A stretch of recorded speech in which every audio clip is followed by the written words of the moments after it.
Alrighty, Jasmine, quick update on this Sunday. It still looks really bad, even though the crypto market right now is looking more bullish, especially if Bitcoin breaks 42K. Now, I would say even though Bitcoin looks good, Jasmine doesn't look very good at all. I would say if you close the daily candle above 5.3, then that probably confirms the low is being in at 3.8 or whatever the low was.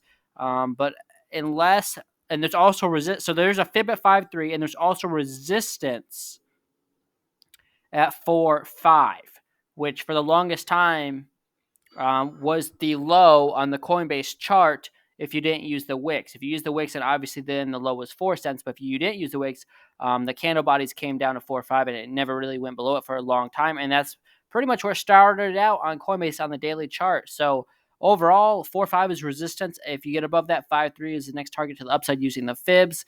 Obviously, right now we're in a major downtrend. You can just see that from the chart.